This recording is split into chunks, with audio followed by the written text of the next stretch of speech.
Em 1917 tivemos a Revolução Russa, né, que foi uma coisa muito surpreendente, na medida que a Rússia era um país muito pobre, né, um país ainda feudal, que mal tinha feito uma transição para uma sociedade capitalista, né, e conseguiu com isso tudo superar toda aquela dificuldade. Um país falido do ponto de vista agrário, que não tinha feito uma transição para o processo industrial. E conseguiu, com a aplicação do Lenin e do Trotsky, fazer a revolução socialista e lançar a Rússia num desenvolvimento, né, muito grande, sendo um dos países mais fortes do mundo, e depois até disputando o primeiro lugar com os Estados Unidos como uma grande potência econômica.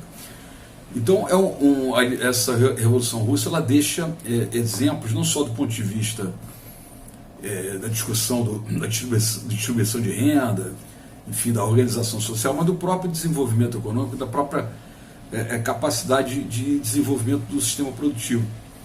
Isso foi tirado do Capital, da leitura e interpretação do Lenin e principalmente do Trotsky.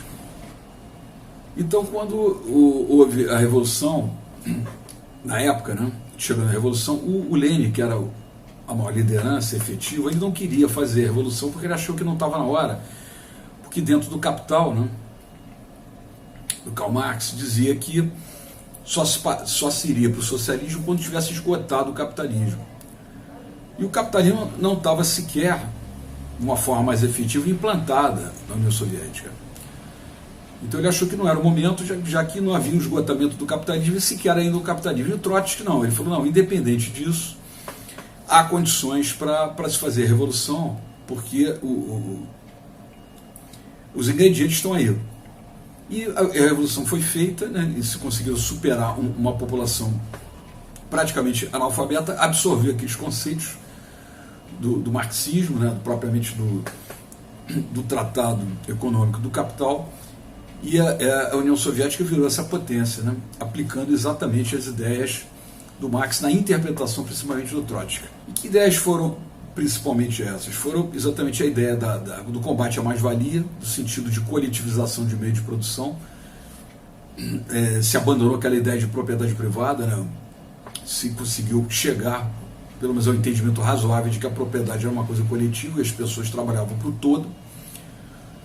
O sentido da revolução permanente, que é aquela ideia de que a sociedade ia evoluir naquela direção, aquilo ali era um caminho a ser seguido, da coletivização, da socialização dos meios de produção e da propriedade, e do combate da exploração da mão de obra, né, e da diminuição da mais-valia. Esses conceitos todos somados, eles deram esse desenvolvimento, essa potência econômica que foi a Rússia, né? Um país que saiu da pobreza, em condições até climáticas e geográficas muito desfavoráveis, e chegaram a uma potência econômica.